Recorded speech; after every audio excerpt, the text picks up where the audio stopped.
ચાલો છોકરાઓ, ગુજકેટ 2023નું પેપર આજે છોકરાઓ આપણે વ્યવસ્થિત રીતે સોલ્વ કરવાનું છે. આની પહેલા 2025 અને 2024ના પેપર આપણે મૂકી દીધા છે. તો આજે હવે 2023નો વારો લઈએ અને જરાક જોઈએ કે આમાં આપણને કઈ કઈ વસ્તુ શીખવાડવા માંગે છે. તો એક આપણને મિશ્ર ધાતુનો પ્રશ્ન આપ્યો છે કે ભાઈ જર્મન સિલ્વરની વાત કરીએ તો એની અંદર સિલ્વર એટલે કે એજીનું ટકાવાર પ્રમાણ કેટલું છે. તો હવે આપણે આની પહેલાનો એક પ્રશ્ન સોલ્વ કર્યો તો એમાં આપણે આવી રીતે દર્શાવતા કે ભાઈ જો તમે જર્મન સિલ્વરની વાત કરો તો આનો મતલબ એવો થતો હતો કે આ આપણે નિકુંજમાંથી બનાવતા. શેમાંથી બનાવતા છોકરાઓ? નિકુંજ જે છે એ નિકુંજમાંથી બનાવતા. અને આ જે ત્રણ ધાતુઓનું મિશ્રણ છે, આ ત્રણ ધાતુઓનું મિશ્રણનો દેખાવ કેવો હતો? તો કે આ ત્રણ ધાતુઓનો દેખાવ છે એ સિલ્વર જેવો હતો અથવા ચાંદી જેવો હતો. એટલે આપણે આમાંથી કલાકૃતિના નમૂના બનાવતા. તો એનો મતલબ એવો થયો કે આમાં જે ખરેખર ધાતુ છે એ નિકુંજ છે, એમાં સિલ્વર આવેલું નથી. હવે સિલ્વર નથી આવેલું એટલે આપણે કયો જવાબ ટીક કરવાનો છે? તો કે સિલ્વરનું પ્રમાણ 0%. શું આવશે? સિલ્વરનું પ્રમાણ 0%. હવે એના પછીની વાત કરીએ તો એક આ પ્રશ્ન જો કે ભાઈ નીચેનામાંથી કયો ઓક્સાઇડ એસિડિક ગુણધર્મ ધરાવે છે? આની પહેલાના પેપરમાં પણ આ વસ્તુ આવેલી છે, આજે પણ આવેલી છે. તો આ ઓક્સાઇડ માટે આપણે શું લખાયું છે? તો કે ભાઈ ઓક્સાઇડ માટે આપણે લખાયું છે એમની ઓક્સિડેશન અવસ્થા. સાંભળો, આમના માટેની ઓક્સિડેશન અવસ્થા. જો ઓક્સિડેશન અવસ્થા છોકરાઓ નીચી હશે, મધ્યમ હશે અને ઊંચી હશે તો એમને આધારે સંક્રાંતિ ધાતુ તત્વના ગુણધર્મો નક્કી થશે. કે ઓક્સિડેશન અવસ્થા નીચી છે એનો મતલબ શું થયો છોકરાઓ? કે આ બેઝિક ગુણધર્મ ધરાવશે. મધ્યમ હશે તો છોકરાઓ તો કે ભાઈ તો ઉભય ગુણધર્મી બનશે. જો તો આ બધા કેવા બનશે છોકરાઓ? ઉભય ગુણધર્મી બનશે. અને જો ઓક્સિડેશન અવસ્થા ઊંચી હશે તો એસિડિક બનશે. તો હવે અહીંયા તમને શું પૂછવામાં આવ્યું છે જરાક જોવો જોઈએ. તો કે ભાઈ અહીંયા આપણને પૂછવામાં આવ્યું છે એસિડિક ગુણધર્મ કયો? તો આમાં સૌથી જે ઊંચો ગુણધર્મ છે Mn2O7. એટલે કે અહીંયા Mn ની ઓક્સિડેશન અવસ્થા કેટલી આપી છે? +7. તો આ એસિડિક ગુણધર્મ ધરાવે. અહીંયા આપ્યું છે છોકરાઓ MnO, આ બેઝિક ગુણધર્મ ધરાવે. આ બેની વાત કરીએ તો આ બંને કેવા હશે? ઉભય ગુણધર્મી લક્ષણ ધરાવશે. ખ્યાલ આવી ગયો? તો આપણે ઓક્સિડેશન અવસ્થાને આધારે આ પ્રશ્નોના જવાબ નક્કી કરવાના થશે. ચાલો નેક્સ્ટ જોઈએ. એક આ પ્રશ્ન પણ 1 થી 2 વખત રિપીટ થયેલો છે. એટલે PYQ છોકરાઓ સોલ્વ કરવાનો ફાયદો જ આપણને આ છે કે આ દરેક વસ્તુ આપણને આઈડિયા આવતો જાય. KMnO4 ની બેઝિક માધ્યમમાં, તો બેઝિક માધ્યમમાં તમે Ki સાથે પ્રક્રિયા કરો તો આયોડિન માઇનસ આયોડાઇડ આયનનું છોકરાઓ ઓક્સિડેશન થશે અને એમાંથી શું મળશે? તો પ્રક્રિયા આપણને છોકરાઓ ખબર છે એટલે આપણે બે વસ્તુ કરશું. એક આપણને આ ખબર પડે કે ભાઈ તમે MnO4 ની બેઝિક માધ્યમમાં પ્રક્રિયા કરો ને તો એનું રૂપાંતરણ શેમાં થાય? તો કે ભાઈ જો MnO4 છે ને એનું રૂપાંતરણ થાય MnO2 માં. બેઝિક માધ્યમ હોય તો MnO2, એસિડિક માધ્યમ આપ્યું હોત તો Mn+2 લખે. તો આપણે શું લખે છોકરાઓ? Mn+2 આપણે અહીંયા દર્શાવે. બેઝિક માધ્યમ છે એટલે MnO2 અને I- છે એટલે એનું ઓક્સિડેશન શેમાં થશે? IO3- માં. આ ભાઈબંધનું નામ શું થાય? IO3- વાળાનું બોલો. તો આને બોલવાનું છે આયોડેટ આયન. શું બોલવાનું છોકરાઓ? આનું નામ છે આયોડેટ આયન.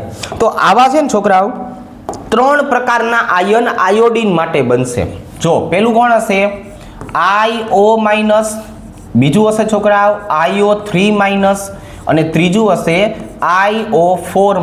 આવી રીતે આ પહેલાને બોલાય હાઇપો આયોડાઇટ. આને શું બોલાય? હાઇપો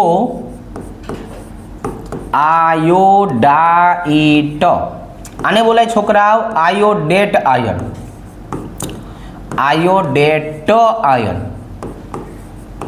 અને છેલ્લાને બોલશું છોકરાઓ પર આયોડેટ. શું બોલશું છોકરાઓ? પર આયોડેટ આયન. હવે અહીંયા મેં 3 જ પ્રકારના આયન દર્શાવ્યા. આની બદલે જો આપણી પાસે છોકરાઓ ક્લોરીન આવેલું હોત ને, ક્લોરીન, તો યાદ રાખશું ક્લોરીનમાં આવા 4 આયન બનશે. અને એ 4 આયન બન્યા શેમાંથી હશે? જો આમાંથી HClO1, HClO2, HClO3 અને HClO4. જો એમાં 4 પ્રકારના એસિડ બને. પેલો ભાઈબંધનું નામ શું છે? તો પેલું નામ છે હાઇપોક્લોરસ એસિડ. એમાંથી જે આયન બને ને એને બોલાય છોકરાઓ હાઇપોક્લોરાઇટ આયન. આવી રીતના નામ હોય. બીજું જે છે એનું નામ છે છોકરાઓ ક્લોરસ. બીજું નામ શું છે છોકરાઓ? ક્લોરસ એસિડ. સાંભળજો છોકરાઓ, એમાંથી જે બને એને બોલાય ક્લોરાઇટ આયન. ત્રીજાનું નામ છે છોકરાઓ ક્લોરિક એસિડ, ક્લોરિક એસિડ. એટલે એમાંથી જે બને એને શું કહેશું છોકરાઓ? Chlorate ion. અને સૌથી છેલ્લે જે આવ્યું એનું નામ છે પરક્લોરિક એસિડ. આ પરક્લોરિક એસિડમાંથી જે આયન બને એનું નામ છે પરક્લોરેટ આયન. આમની એક વખત છોકરાઓ એસિડિક પ્રબળતાનો પ્રશ્ન પૂછાણો હતો. તો આમની જો આપણે વાત કરીએ તો ઓક્સિડેશન અવસ્થાને આધારે હોય. તો આપણે અહીંયા છોકરાઓ જોવા જઈએ તો HClO1 એના કરતાં વધારે કોણ? HClO2 એના કરતાં વધારે કોણ? HClO3 અને એના કરતાં વધારે HClO4. આ બધાની છે ને ઓક્સિડેશન અવસ્થાને આધારે હોય. ક્લોરીન +1, ક્લોરીન +3, ક્લોરીન +5 અને જો ક્લોરીન +7 આવી રીતના હશે. આ ઓક્સિડેશન અવસ્થા વધશે એટલે એનાથી એનો એસિડિક ગુણધર્મ વધે. જો એ જ વસ્તુની ચર્ચા આપણે અહીંયા કરી. આ એ જ વસ્તુની ચર્ચા આપણે ક્યાં કરી છોકરાઓ? અહીંયા કરી હતી. જો આવી રીતના ઓક્સિડેશન અવસ્થા એ એસિડિક ગુણધર્મ દર્શાવે છે. તો એ જ વસ્તુ આપણને અહીંયા પણ જોવા મળી. રેડી? ચાલો, નીચેનામાંથી કયા તત્વ માટે છોકરાઓ ઇલેક્ટ્રિક રચનામાં 5D કક્ષકમાં ઇલેક્ટ્રોન ગોઠવાયેલા છે? આપણે જ્યારે પણ ઇલેક્ટ્રોન રચના શીખવાડી હતી ને ત્યારે ખાસ કરીને કીધું હતું કે તમે થોડીક વસ્તુ પર ધ્યાન રાખજો. ઇલેક્ટ્રોન રચનામાંથી દર વખતે MCQ પૂછાય છે. એટલે આપણે 3D, 4D, 5D, 6D, 4F અને 7F આટલાની ઇલેક્ટ્રોન રચના અને નામ પાકા કરવાના છે. રેડી? તો 5Dમાં ઇલેક્ટ્રોન ક્યારે જતો રહે? તો કે ભાઈ જ્યારે તમારે 4F ને અર્ધપૂર્ણ બનાવી હોય ને ત્યારે. આમાં 5Dમાં ઇલેક્ટ્રોન ક્યારે મોકલતા હતા? જરાક યાદ કરો કે જ્યારે એને 4F7 કરવું હતું ને એટલે. અને 4F7નો મતલબ શું થાય? અર્ધપૂર્ણ. અને અર્ધપૂર્ણનો મતલબ શું થાય? વિશિષ્ટ સ્થાયી. જ્યારે તમારે છોકરાઓ આવી વિશિષ્ટ સ્થાયી ઇલેક્ટ્રોન રચના બનાવવાની હોય ત્યારે ઇલેક્ટ્રોનને આઘા પાછા કરવા પડે. આને કોના જેવું કામ કર્યું છે? ક્રોમિયમ અને કોપર જેવું. ક્રોમિયમમાં પણ શું કરતા હતા? એક ઇલેક્ટ્રોનને ક્યાં મોકલી દેતા હતા? D કક્ષકમાં. બરાબર? 4s1 અને 3d5. કોપરમાં શું કરતા? 4s1 અને 3d10. સેમ વસ્તુ અહીંયા એક ઇલેક્ટ્રોન 5Dમાં શું કામ જશે? જેનાથી 4f7 બની શકે. તો આવા જે વિશિષ્ટ ઇલેક્ટ્રોન રચના હોય ને એને ખાસ પાકી કરશું આપણે. એટલે આપણને બીજી વખત કાંઈ પણ પૂછાણું હોય ને તો ખબર પડે. રેડી? તો દરેક પ્રશ્નને આવી રીતે સોલ્વ કરવાનો છે. પ્રશ્ન આવ્યો, મેં તમને જવાબ કીધો અને તમે જવાબ પાકો કર્યો એવી રીતે નહીં. બીજી વખતે કઈ રીતે પ્રશ્ન પૂછાય એને ધ્યાનમાં રાખીને કામ કરજો. એટલે આપણે પેપરનું સોલ્યુશન કરશું. માત્ર ને માત્ર જવાબ ટીક કરવાના નથી. રેડી? ચાલો, હવે અહીંયા જો બે આપણને સરસ મજાના જે છે એ ઘટક આપી દીધા છે. અહીંયા H2O6 અને 3 ક્લોરીન બાર છે. આમાં શું થયું? એક ક્લોરીન જો અંદર આવી ગયો અને એક H2O બહાર નીકળ્યો. તો આમાં કોના વચ્ચેનું છોકરાઓ અદલા બદલીની પ્રક્રિયા થઈ? દ્રાવક અને આયન વચ્ચે. તો આવા પ્રકારની સમઘટકતાને આપણે શું નામ આપેલું છે? દ્રાવક મિશ્રણ નામ આપેલું છે. શું નામ આપેલું છે? દ્રાવક મિશ્રણ સમઘટકતા. તો આ જે દ્રાવક મિશ્રણ સમઘટકતા છે એમાં અને માથે જ લખ્યું છે આયનીકરણ સમઘટકતા. એ બે વચ્ચે તફાવત કયો? દ્રાવક મિશ્રણ અને આયનીકરણ આ બે વચ્ચે તફાવત કયો? જરાક બોલો ને. ફોર એક્ઝામ્પલ જો મને આમ આપ્યું હોત Cr પાણીની બદલે કોઈ બીજો લિગેન્ડ્સ આપેલો છે. ફોર એક્ઝામ્પલ બ્રોમિન આપે છે. ચાલો બ્રોમિન 6 અને ક્લોરીન કેટલા? 3. તો અહીંયા કેમ મેં પાણીને બહાર કાઢ્યું ને ક્લોરીનને અંદર લીધો? સેમ ટુ સેમ આ જ વસ્તુ કરશું આપણે. જો ક્રોમિયમ બ્રોમિન કેટલી વખત? 5. એક ક્લોરીન અંદર ગયો, એક બ્રોમિન બહાર આવ્યો અને ક્લોરીનની સંખ્યા 2 થઈ ગઈ. જો આવી રીતનું. તો આને બોલાય આયનીકરણ સમઘટકતા. આને શું બોલાય? આયનીકરણ સમઘટકતા. હજી એક ઉદાહરણ આપું છું. જો અલગ પડે ને એવું આપણે એક ઉદાહરણ હજુ લઈએ કે ભાઈ હવે આપણને એક ઉદાહરણ આમે આપેલું છે કે ભાઈ ક્રોમિયમ એમોનિયાની સંખ્યા 3, ક્લોરીન જે છે એ કામ કરીએ આપણે પ્રોપર ઉદાહરણ જ લઈએ. અહીંયા આપણે એમોનિયાની સંખ્યા 5 લખીએ, ક્લોરીન 1, SO4 1. એટલે આપણને એક નવા પ્રકારના લિગેન્ડ્સનું નામે યાદ આવી જાય. આવું કરવાથી ભૂલથી એક નવા પ્રકારના લિગેન્ડ્સનું નામે યાદ આવી જાય. હવે જો એમોનિયા કેટલા છોકરાઓ? તો કે 5 ના 5, પણ SO4 અંદર આવ્યું અને ક્લોરીન બહાર વહી ગયું. જો આને પણ શું કહેવાય છોકરાઓ? આને પણ આયનીકરણ સમઘટકતા કહેવાય. જ્યારે પાણીનો અણુ ભાગ લે ને, પાણીનો અણુ, ત્યારે એનું નામ છે દ્રાવક મિશ્રણ. પાણી સિવાયના કોઈ પણ લિગેન્ડ્સની અદલા બદલી થાય તો એને બોલાય આયનીકરણ. બે વચ્ચે નાનકડો તફાવત છે, જાણવો જરૂરી છે. પણ અહીંયા જે SO4 હતો ને છોકરાઓ, એ SO4 ને આપણે એક અલગ પ્રકારનું નામ આપેલું. જો શું નામ આપેલું? આ SO4 ની સંયોજકતા તો છોકરાઓ કેવી હોય? 2, પણ એ એક દંતીય તરીકે વર્તો. તો એક દંતીય અને જરૂર પડે તો દ્વિદંતીય એમ બંને પ્રકારના લિગેન્ડ્સમાં રૂપાંતર પામી જાય છે. આવા લિગેન્ડ્સનું નામ શું હોય ભાઈબંધ? હજુ પણ આપણે પરીક્ષા આપવાની બાકી છે. ગુજકેટી આપણા પરીક્ષાનો એક ભાગ જ છે. ખાલી આપણને ગેપ આપ્યો છે 10 દિવસનો તૈયારી કરવા માટે. મૂકી નથી દેવાનું.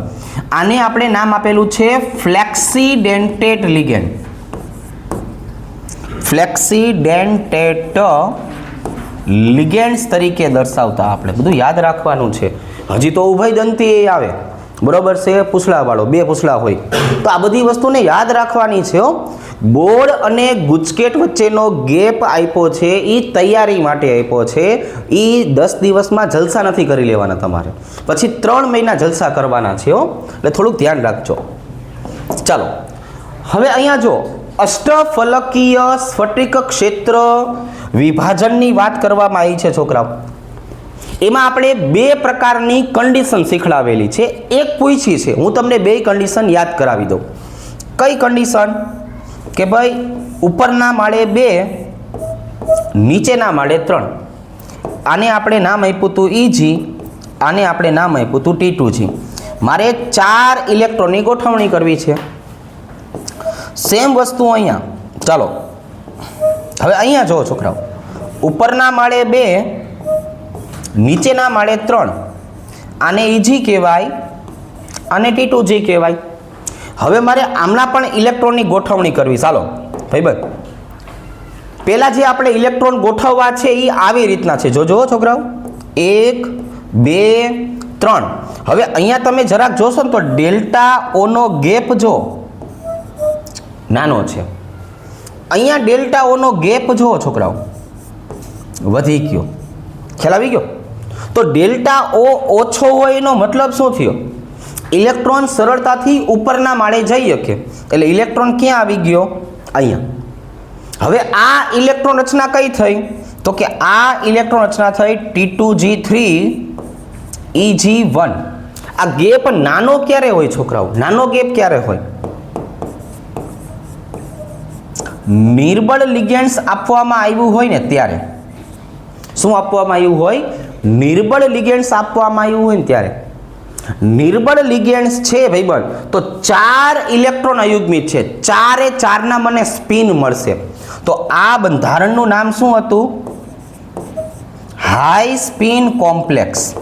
જો અને હાઈ સ્પિન કોમ્પ્લેક્સ કહેવાય. પણ મેઇન વાત એ થઈ કે ડેલ્ટા ઓનું મૂલ્ય કેવું છે? ઓછું છે. મેઇન વાત શું છે? આ મળે ક્યારે તમને? તો કે મેઇન વાત એ છે કે આમાં ડેલ્ટા ઓનું મૂલ્ય ઓછું હોય ને ત્યારે મળે. હવે અહીંયા શું થયું છોકરાઓ? જો ડેલ્ટા ઓનો ગેપ મોટો છે એટલે delta O is greater than pairing energy. તો હવે તમારા ઇલેક્ટ્રોન ક્યાં જશે? તો કે પહેલો અહીંયા, બીજો અહીંયા, ત્રીજો અહીંયા અને ચોથો અહીંયા. જો આવી રીતે. તો હવે 4 ઇલેક્ટ્રોન ક્યાં આવી ગયા છોકરાઓ? તો કે 4 ઇલેક્ટ્રોન નીચે આવી ગયા. જો T2G4 અને Eg0. આ બે વચ્ચેનો ગેપ મોટો ક્યારે બનશે? બે વચ્ચેનો ગેપ મોટો ક્યારે બનશે? જ્યારે પ્રબળ લિગેન્ડ્સ આપવામાં આવ્યું હોય ને ત્યારે. અને એના કારણે જો બે તો યુગ્મીકરણ પામી ગયા, બે જ ઇલેક્ટ્રોનના સ્પિન દેખાય છે. તો આને બોલાય છોકરાઓ લો સ્પિન. આનું નામ છે લો સ્પિન કોમ્પ્લેક્સ. હવે મેં તમને આટલું બધું શીખવાડી દીધું, આટલું બધું યાદ કરાવી દીધું. તમારે મને ખાલી જવાબ કયો આવશે નહીં કહેવાનું છે.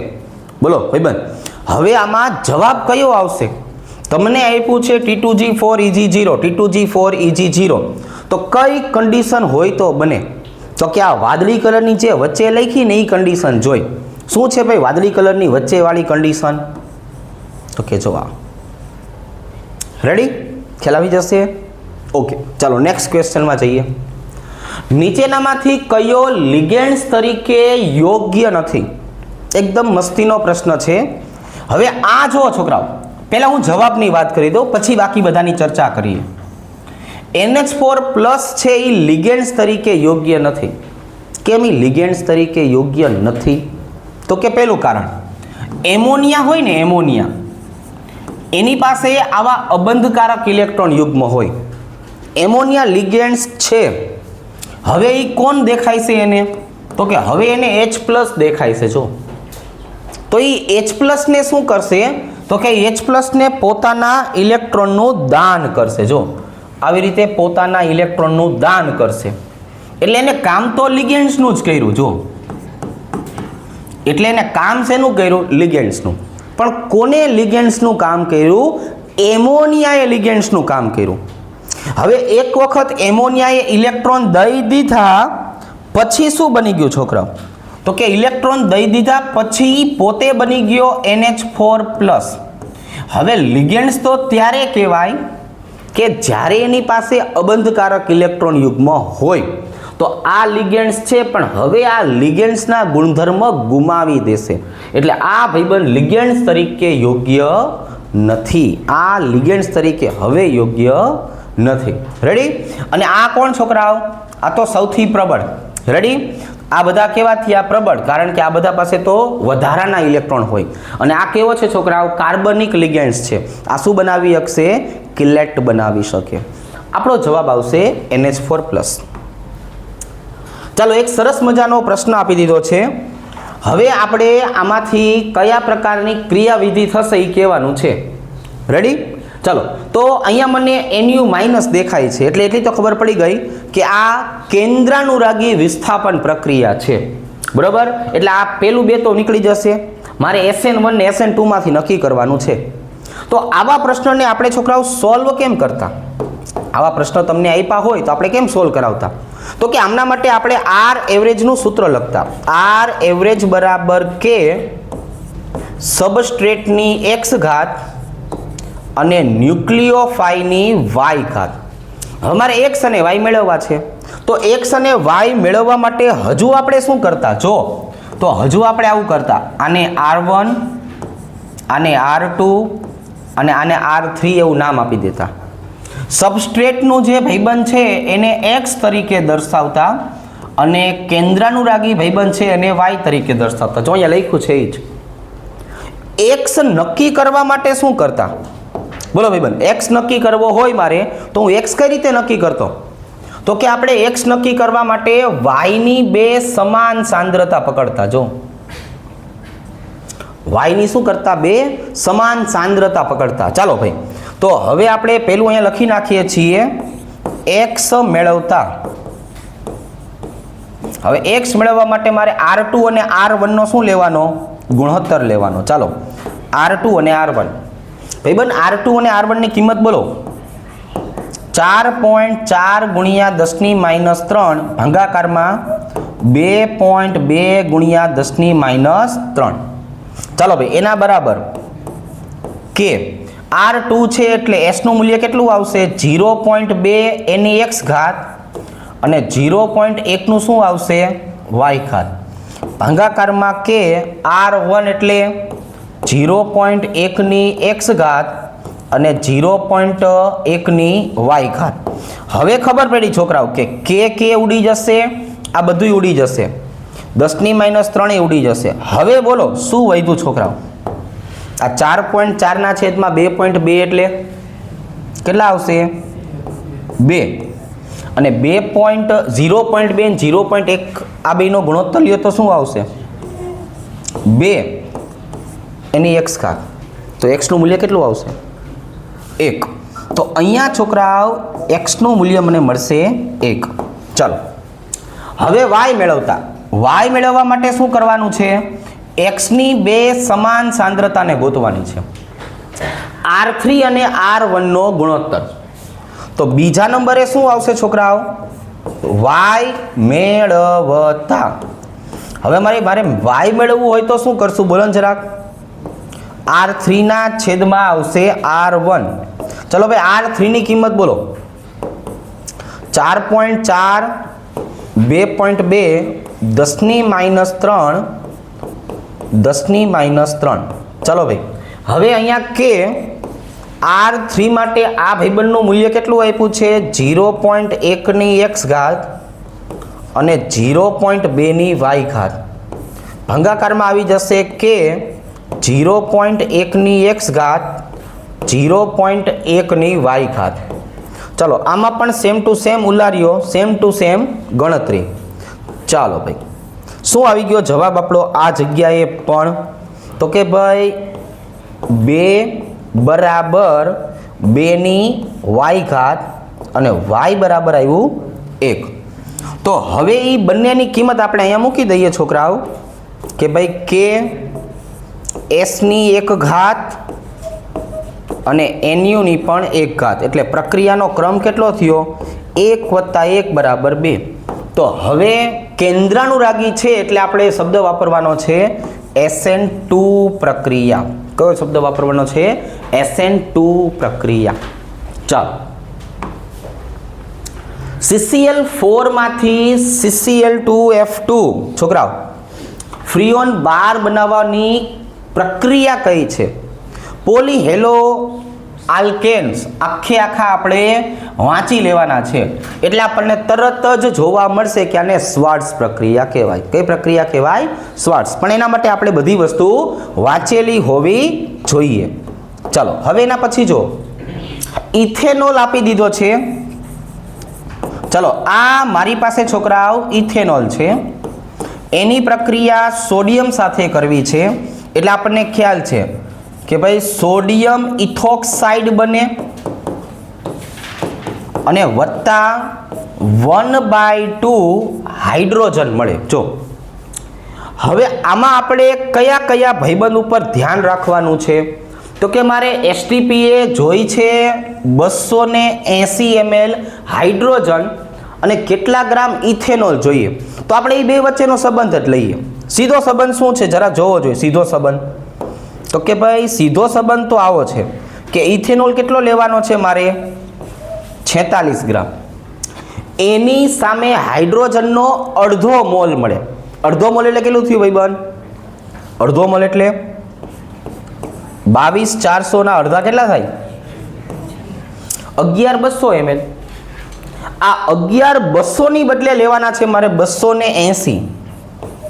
ચલો 280 ml. તો ઊંધી ત્રિરાશી છે ભાઈબંધ. ચાલો ભાઈ એ આ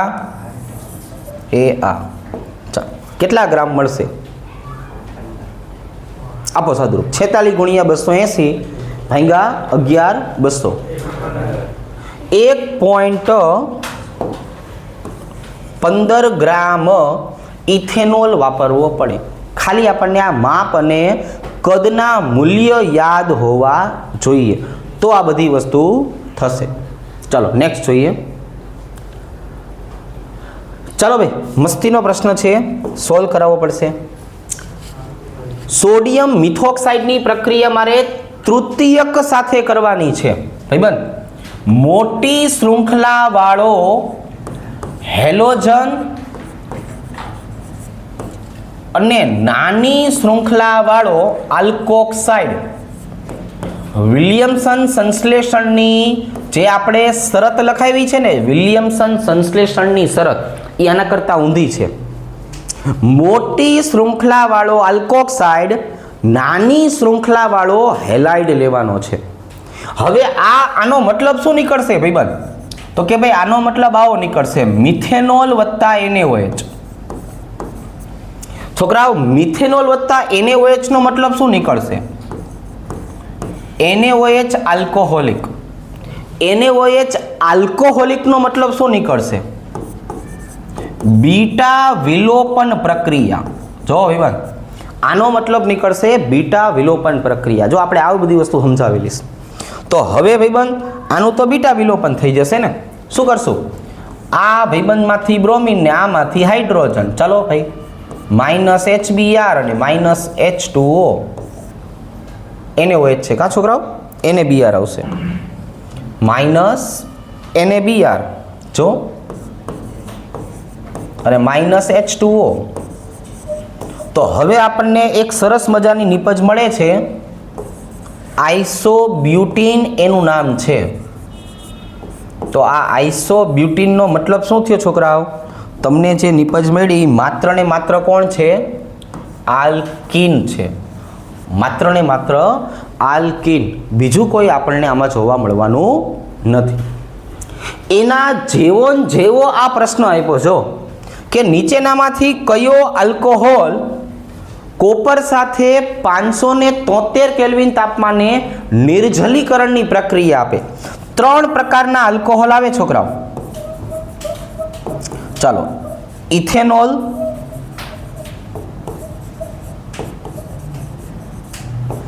આઇસોપ્રોપાઇલ આલ્કોહોલ અને તૃતીયક બ્યુટાઇલ આલ્કોહોલ. જો આ 3 પ્રકારના મને આલ્કોહોલ મળશે છોકરાઓ. જો હવે હું આ બધાની પ્રક્રિયા કોની હાજરીમાં કરું છું? કોપર 573 કેલ્વિન તાપમાને. પેલી પ્રક્રિયામાં શું થશે? હાઇડ્રોજન વાયુ છૂટો પડશે અને મને આલ્ડીહાઇડ મળશે. જો આને ઓક્સિડેશન પ્રક્રિયા કહેવાય. કારણ આ હતો આપણો પ્રાથમિક આલ્કોહોલ. જો આ પ્રાથમિક આલ્કોહોલ છે. આ ભાઈબંધ કેવો છે ખબર છે? દ્વિતીયક આલ્કોહોલ. અહીંયા શું થશે? હાઇડ્રોજન જ છૂટો પડશે અને કીટોન મળશે. જો અહીંયા આપણને કીટોન મળશે. ઘડીક બેસો શાંતિથી. તો આ ઓક્સિડેશન પ્રક્રિયા થશે. જો આ પણ ઓક્સિડેશન પ્રક્રિયા. પણ જો હું તૃતીયક આલ્કોહોલ લઉં ને તો અહીંયા પાણીનો અણુ છૂટો પડશે અને સેમ ટુ સેમ આઇસોબ્યુટીન છૂટું પડશે. છોકરાઓ, શું છૂટું પડશે? આઇસોબ્યુટીન. જો આવી રીતે. તો આ પ્રક્રિયાને નિર્જલીકરણની પ્રક્રિયા કહેવાય. કઈ કહેવાય? નિર્જલીકરણની પ્રક્રિયા. ઓક્સિડેશન પ્રક્રિયા કહેવાય નહીં. તો પ્રાથમિક અને દ્વિતીયકે તો આપણને શું આપ્યું? આલ્ડીહાઇડ અને કીટોન. પણ નિર્જલીકરણ માત્ર ને માત્ર કોણ આપશે છોકરાઓ? તો કે નિર્જલીકરણ માત્ર ને માત્ર આપશે તૃતીયક આલ્કોહોલ. જો આ બંને પ્રશ્ન આમ જોવા જઈએ તો એકબીજા સાથે કનેક્ટેડ હતા. આવા પ્રકારનું કાંઈ પણ પૂછાય તો ભણ્યા પછી આવડવું જોઈએ. ભણ્યા વગર તો ન આવડે, પણ ભણ્યા પછી આવડવું જોઈએ. ચલો ભાઈ, આ ભાઈબંધનું સામાન્ય નામ શું છે? આને એક્રોલિન કહેવાય. ભાઈબંધ તો IUPAC નામ શું થાય? ચલો, શું નામ થાય? જો અહીંયા લખ્યું છે ને, પ્રોપ-2-ઇનાલ. આ કયું થઈ ગયું એનું? IUPAC. અને આ કયું થઈ ગયું છોકરાઓ? સામાન્ય. ઓકે, ચલો ભાઈ એસિડિકતાનો ક્રમ નક્કી કરશું. 4 નાઇટ્રોબેન્ઝોઇક એસિડ. હવે તો આપણે આ ગુજકેટના એટલા બધા પ્રશ્નો સોલ્વ કરી નાખ્યા છે કે એસિડિકતા અને બેઝિકતા હોય ને એ આપણને આમ જોઈને આવડી જશે. રેડી? ચલો 4 મિથોક્સી. અહીંયા શું આવી જશે? 4 મિથોક્સી. તો આપણે તો ખાલી એ જ જોવાનું છે કે કોણ દાન કરવા વાળું છે અને કોણ ઇલેક્ટ્રોન ખેંચવા વાળું છે. કેમ કે એસિડિકતા અને બેઝિકતાના પ્રશ્નો તો આવવાના છે, એ તો સ્વાભાવિક છે અને આવા જ આવશે. તો પછી આમાં સૌથી પ્રબળ કોણ? પહેલો નંબર, બીજો નંબર અને ત્રીજો નંબર. પણ આમાંથી નક્કી કરવું હોય તો પહેલું સૌથી પહેલા, પછી ત્રીજું, પછી બીજું. આમાંથી નક્કી કરવું હોય તો બી ઓપ્શન આવશે. જો મારે આમાંથી નક્કી કરવું હોય તો શું આવશે? B option. રેડી? ચાલો. કેનિઝારો પ્રક્રિયા છોકરાઓ આપતું નથી. જો કેનિઝારો આપતું નથી એનો મતલબ એવો થયો કે આની પાસે આલ્ફા હાઇડ્રોજન છે અને આ આલ્ડોલ પ્રક્રિયા આપશે. છોકરાઓ આનો સીધો મતલબ શું નીકળવાનો છે કે આ ભાઈબંધ આલ્ફા હાઇડ્રોજન ધરાવે છે ને એ તો આલ્ડોલ આપશે. તો હવે આમાંથી બોલો જોઈ ભાઈબંધ, આની પાસે જોવા જઈએ તો જો આલ્ફા હાઇડ્રોજનની સંખ્યા કેટલી છે? 3. એટલે આપણો જવાબ નક્કી થઈ ગયો. જવાબ આવશે આ. તો આ ત્રણે ત્રણ શું આપવાના છે છોકરાઓ? કેનિઝારો પ્રક્રિયા આપશે. આ એક જ એવું છે કે જે આલ્ફા હાઇડ્રોજન ધરાવે છે એટલે આલ્ડોલ આપશે. ક્લિયર? ચાલો. હોફમેન બ્રોમેમાઇડ વિઘટન પ્રક્રિયા કોણ આપે? હોફમેન બ્રોમેમાઇડ વિઘટન પ્રક્રિયા. ભાઈબંધ, તો અહીંયા જો આપણને ખ્યાલ આવી ગયો છે કે હોફમેન શબ્દ આવે ને એટલે આપણે 4 અણુ NaOH વત્તા બ્રોમિનને યાદ કરશું. આ નો યાદ આવે તો ભાઈબંધ કોને યાદ કરશું? તો કે ભાઈ NaOBr ને યાદ કરશું. કોને યાદ કરશું? NaOBr ને. NaOBr યાદ ન આવે તો કોને યાદ કરશું? OBr માઇનસ ને યાદ કરશું. પણ આ બધા કોની ભેગું પ્રક્રિયા આપે? આ બધા એમાઇડની સાથે પ્રક્રિયા આપે. કોની સાથે પ્રક્રિયા આપે? એમાઇડની સાથે પ્રક્રિયા આપે. રેડી? ચાલો, બરાબર. પ્રશ્ન બધા અહીંયા છે જ તે, આમાં જો. તો હવે આ એમાઇડ હોય ને તો આમાંથી આપણને નિપજ મળશે. બરાબર છે? ખણખણ ના કરો. ચાલો. બેન્ઝીન ડાયએઝોનિયમ ક્લોરાઇડની ફિનોલ સાથે બેઝની હાજરીમાં પ્રક્રિયા કરીએ તો છોકરાઓ નારંગી એજો રંગક મળે. શું મળશે? નારંગી એજો રંગક. અને આ એવા પ્રકારના ઘટકો છે કે જેની આપણે ચર્ચા કરીએ ને તો આપણે સિગ્મા પાઈ બધું ગોતાવેલું જ છે. હવે આ જો તો આ નારંગી એજો રંગક જે છે ને ભાઈબંધ એ આવો હતો. જો આ નારંગી એજો રંગક આપણો ભાઈબંધ કેવો હતો? જો આવી રીતનો. ચાલો, 1 2 3 N ડબલ બંધ N. અહીંયા આવી જશે બેન્ઝીન ચક્ર અને અહીંયા આવી જશે છોકરાઓ OH. હવે તો સિગ્મા અને પાઈ બંધ ગોતવા છોકરાઓ એ તો આપણને એકદમ સરળતાથી આવડે છે. આની ઉપર મેં છોકરાઓ આટલું કુંડાળું કર્યું એટલે મને કેટલા મળ્યા? 12 સિગ્મા બંધ મળ્યા. છોકરાઓ આની ઉપર મેં આટલું કુંડાળું કર્યું, ફરીથી મને કેટલા મળ્યા? 12 સિગ્મા બંધ મળ્યા. રેડી? 12 ને 12 24 25 તો ટોટલ 26 સિગ્મા બંધ થઈ ગયા. પાઈ બંધ તો દેખાય જ છે, 3 ને 3 6 ને 1 7. રેડી? તો એનો મતલબ આપણો જવાબ કયો થઈ ગયો છોકરાઓ? 26 સિગ્મા અને 7 પાઈ. હવે આ જો મિથાઇલ એમાઇનની વાત કરવામાં આવે છોકરાઓ તો આ મિથાઇલ એમાઇન એટલે કોણ? તો કે ભાઈ પ્રાથમિક એલિફેટિક એમાઇન. પ્રાથમિક એલિફેટિક એમાઇનની પ્રક્રિયા કોની સાથે કરવાની? HNO2 સાથે. જો તરત જ શું થશે? મિથેનોલ બનાવી નાખશે. બરાબર, કાંઈ સમજાવવાની જરૂર નથી. પ્રાથમિક એલિફેટિક એમાઇન જે છે એ કોઈ દિવસ ડાય એઝોટાઇઝેશનથી સ્થાયી નિપજ આપી શકતા નથી. એનું તરત જ વિઘટન થશે, નાઇટ્રોજન વાયુના ગોટે ગોટા નીકળી જશે અને પછી આપણને શું મળી જશે? મિથેનોલ મળી જશે. શું મળી જશે? મિથેનોલ. ચાલો, ગ્લુકોઝ માટે કયું વિધાન સાચું નથી છોકરાઓ? તો કે ભાઈ પેલું વિધાન છે ને એ જ સાચું નથી. કારણ કે ગ્લુકોઝ ખરેખર કોણ છે? તો કે ગ્લુકોપાયરેનોઝ છે છોકરાઓ. ગ્લુકોઝ ખરેખર કોણ છે? પાયરેનોઝ છે, ફ્યુરાનોઝ નથી, ફ્રુક્ટોફ્યુરાનોઝ છે. રેડી? એટલે એ વાક્ય ખોટું છે. બાકીના જે બધા આપણને વાક્યો આપ્યા છે એ વાક્યો બધા કેવા થઈ ગયા છોકરાઓ? સાચા. હવે આ જો ડીએનએની રચનામાં આ જ્યારથી પણ સોલ્વ કરીએ છીએ ત્યારે આઈવેવ જ કરે છે અને આપણે દર વખતે લખીએ છીએ RUDT. બરોબર છે? આ રોજ એક વખત પ્રશ્ન આવી જાય છે, RUDT. ડીએનએમાં કયો બેઝ હોતો નથી છોકરાઓ? તો કે જે આરએનએમાં હાજર હોય એ ન હોય. તો આરએનએમાં કોણ હાજર છે ભાઈબંધ? યુરેસિલ.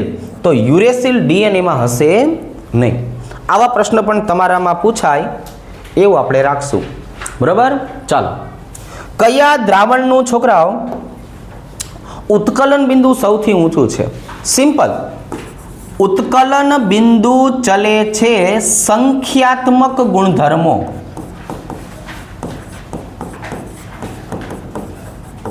જો ઉત્કલન બિંદુ ચલે છે સંખ્યાત્મક ગુણધર્મ. સંખ્યાત્મક ગુણધર્મનો સીધો મતલબ છે આયનની સંખ્યા. એનો સીધો મતલબ શું છે ભાઈબંધ?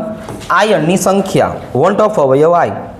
તો હવે તો આપણે જોઈ જોઈ લખવાનું ને કે NH4 પ્લસ NO3 માઇનસ કેટલા આયન છૂટા પડશે? 2. K પ્લસ NO3 માઇનસ કેટલા આયન છૂટા પડશે? 2.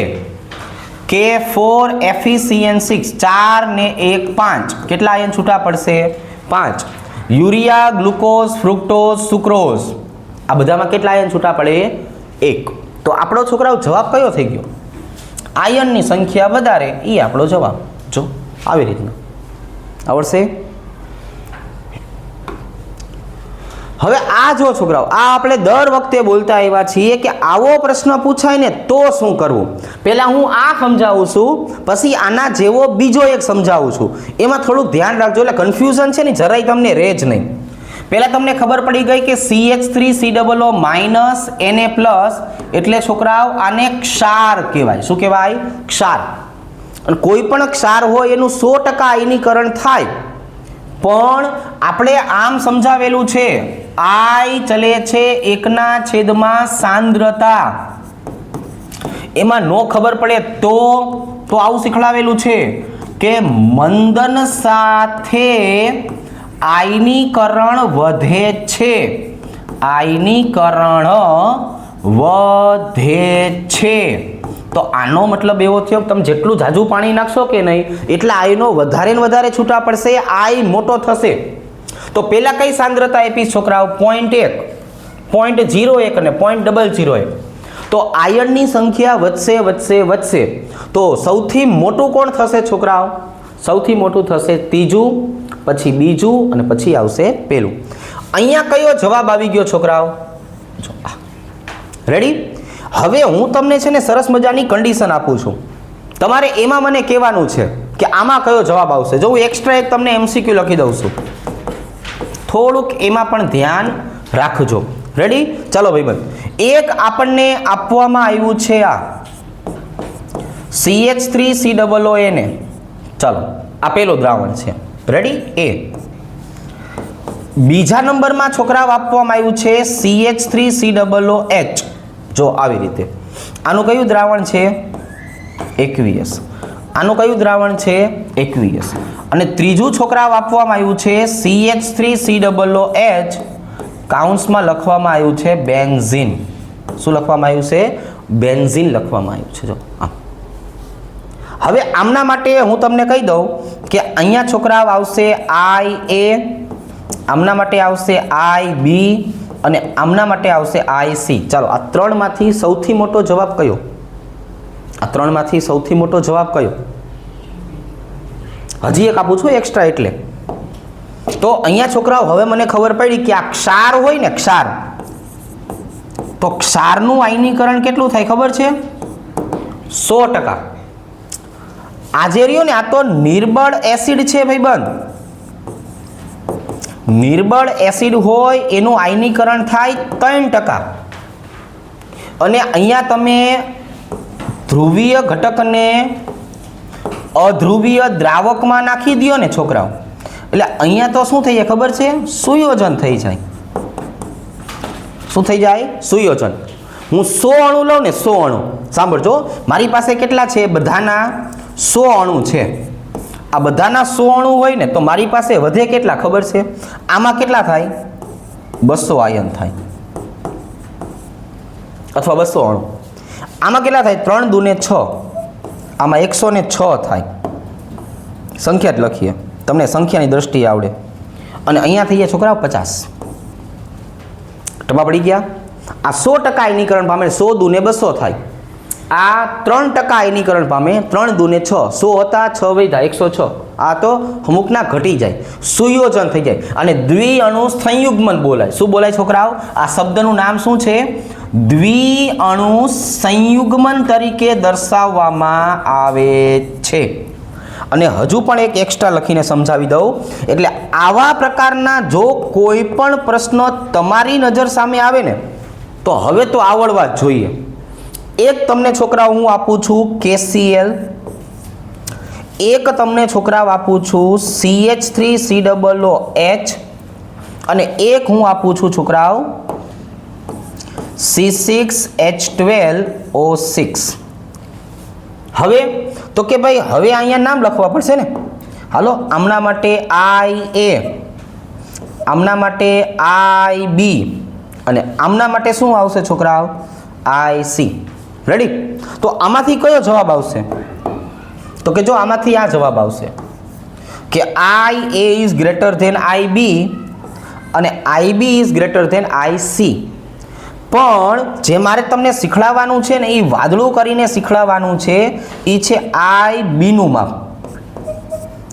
IB નું મૂલ્ય કેટલું હશે ખબર છે? IB કેટલો હશે છોકરાઓ? બોલો ને જરાક. IB કેટલો હશે? 2 IB અને 1 નથી એનું મૂલ્ય. અહીંયા તમે જોવા જાવ તો અહીંયા I બરાબર કેટલા મળશે? 2. અહીંયા છોકરાઓ I બરાબર કેટલા મળશે? 1. પણ અહીંયા I બરાબર કેટલા મળશે છોકરાઓ? અહીંયા I બરાબર 2, વચમાં IB અને પછી આવશે 1. કેમ કે એનું આયનીકરણ કેવું થયું છોકરાઓ? 3%. એટલે નથી 100% 200 અણુ મળ્યા, કે નથી માત્ર ને માત્ર એકલો અણુ રહ્યો. એના અણુ કેટલા મળ્યા? 106. એ બેની વચ્ચે આવી જશે. જો કેવો આવી જશે? બેની વચ્ચે આવી જશે. આવા જો પ્રશ્નો તમને પૂછી લે તો હવે આટલું કીધા પછી આવા પ્રશ્નો તો ખાસ તમને આવડવા જોઈએ. રેડી? ચાલો, હવે અહીંયા શું આપેલું છે છોકરાઓ? જોવો ને જરાક. 0.02 મોલારિટી NaCl ના દ્રાવણ માટે અભિસરણ દબાણ ગોતવાનું છે. બોલો સૂત્ર અભિસરણ દબાણનું. પાઈ બરાબર ICRT. છોકરાઓ NaCl એટલે I કેટલા થાય? 2. સાંદ્રતા 0.02 RTM. કયો જવાબ આવશે? 0.04. રેડી? લો, આટલો સહેલો હતો. હાલો, એના પછી જો 0.1 મોલારિટી KCl ભરેલા, એટલે આપણને છોકરાઓ સાંદ્રતા આપી દીધી છે 0.1 મોલારિટી. વાહકતા કોષનો અવરોધ આપી દીધો છે. R બરાબર કેટલા આપ્યા છે છોકરાઓ? 100 ઓહમ. અને દ્રાવકની વાહકતા એટલે છોકરાઓ આપણે એનો એકમ જોઈને નક્કી કરશું કે આ K આપવામાં આવ્યું છે. K બરાબર 1.29 સાયમન પ્રતિ મીટર. તો કોષ અચળાંક એટલે કે L/A મારે ગોતવાનો છે. ચલો ભાઈ, સૂત્ર શું છે? K બરાબર G × G સ્ટાર, એટલે કે K બરાબર 1/R L/A. હવે હું આને સૂત્રનો કરતા બનાવી લઉં. L/A એટલે શું આવશે કે ઇન્ટુ આર. છોકરાઓ કે છે 1.29 અને ગુણ્યા છે 100. ભાઈબંધ કેટલો જવાબ આવશે 129 મીટર ઇન્વર્સ. જોવો જોઈએ ક્યાં આપ્યું છે 129 મીટર ઇન્વર્સ આપ્યું નથી. તો હવે આને સેન્ટીમીટરમાં ફેરવો ને તો અમુકનું વધી જાય ને. જો આવી રીતના છે. આ આપણો જવાબ થયો કેમ કે અહીંયા આપણને શું આપેલું છે મીટર. અહીંયા આપેલું છે છોકરાઓ મીટર. હવે અહીંયા સેન્ટીમીટર આપ્યું હોત તો અને પછી ને મીટરમાં ફેરવે તો જવાબ તો આ જ રહે જ ને. તો હવે જો હું અહીંયા સેન્ટીમીટર સમજું ને સેન્ટીમીટર સાંભળજો સાયમન પ્રતિ સેન્ટીમીટર તો તમારો છેલ્લો જવાબ આ થઈ જાય. તો જવાબ શક્ય છે. બરાબર. ચાલો જોઈ લો એક વખત તમારી રીતે. એટલે એ સેન્ટીમીટર ને એ ડાયરેક્ટ નહીં આવે કેમ કે આપણે આ કરવું પડશે ને કે મીટર આપણને આપ્યું છે તો મીટરનું આપણે રૂપાંતર શેમાં કરશું સેન્ટીમીટરમાં. તો એ રીતે થઈ શકે ને કે ફેરવી દો. હજી જો આપણે એક કામ કરીએ આ કેનું મૂલ્ય જે મને આપ્યું છે 1.29 સાયમન પ્રતિ મીટર. ચાલો ભાઈબંધ 1.29 સાયમનના છેદમાં 100 એટલે અહીંયા શું આવી ગયું સેન્ટીમીટર. રેડી. હવે તો કે હવે L અપોન A બરાબર K ઇન્ટુ R. હવે કેનું મૂલ્ય કેટલું આવશે 1.29 છેદમાં 100 ગુણ્યા 100 કેન્સલ 1.29 સેન્ટીમીટર ઇન્વર્સ આવી જાય. શું ભાઈબંધ કયો જવાબ આવશે બીજો જવાબ આ. ચાલો એના પછીનો જોઈએ. એક બાજુએ છોકરાઓ આપણને આપ્યું છે ધાતુ. આપણે આવી 4 કન્ડિશન શીખડાવી હતી જરાક યાદ કરો. હાલો ધાતુ વત્તા ધાતુ. બીજી કન્ડિશન ધાતુ વત્તા વાયુ. ત્રીજી કન્ડિશન છોકરાઓ વાયુ વત્તા ધાતુ. અને ચોથી કન્ડિશન કઈ શીખડાવી છે વાયુ વત્તા વાયુ. હવે લોગ પછીનું મૂલ્ય બોલો. આ બધા માટે લોગ પછીનું મૂલ્ય. ચલો ધાતુ વત્તા ધાતુ હોય તો લોગ એસાના છેદમાં કેસા. છોકરાઓ ધાતુ વત્તા વાયુ હોય તો લોગ એસા ગુણ્યા કેસા. ચાલો ભાઈ વાયુ વત્તા ધાતુ હોય તો લોગ 1 છેદમાં એસા ગુણ્યા કેસા. અને છોકરાઓ વાયુ વત્તા વાયુ આપ્યું હોય તો લોગ કેસાના છેદમાં એસા. ભાઈ મારી પાસે જનરલ સૂત્રનો જવાબ તો છે 4 કન્ડિશનનો જવાબ છે પણ અહીંયા કઈ આપી છે તો કે ભાઈ મેગ્નેશિયમ એટલે થઈ જાય ધાતુ અને ક્લોરીન એટલે થઈ જાય વાયુ. તો હવે આ ધાતુને પાછું મારે શું નામ આપવાનું છે એસા અને વાયુને મારે શું નામ આપવાનું છે કેસા. તો ભાઈબંધ ધાતુ વત્તા વાયુ બીજા નંબરની કન્ડિશન આવશે. બીજા નંબરની કન્ડિશન તમને ક્યાં જોવા મળે છે પહેલો ઓપ્શન. શેમાં જોવા મળે છે પહેલો ઓપ્શન. લ્યો સીધો આપણો જવાબ. ઊંચી સાંદ્રતા નીચી સાંદ્રતા એક વખત ફરીથી આવ્યો. ચાલો ભાઈ આપણે વાત આવી કરી હતી કે H2SO4 નીચી સાંદ્રતા તમે લ્યો. નીચી સાંદ્રતા એટલે શું થયું મંદ દ્રાવણ. તો આપણને એનોડ ઉપર શું મળતું હતું છોકરાઓ એનોડ ઉપર તો કે તો આપણને એનોડ ઉપર ઓક્સિજન વાયુ મળતો હતો. અને જો આપણે છોકરાઓ H2SO4 ની ઊંચી સાંદ્રતા લઈએ ને ઊંચી સાંદ્રતા તો માર્શલ આયન મળતો હતો. શું મળતો હતો છોકરાઓ માર્શલ આયન. કોણ છે ભાઈ માર્શલ આયન H2O8 -2. ચલો ભાઈ, આવું ક્યાં બનતું જોવા મળે છે?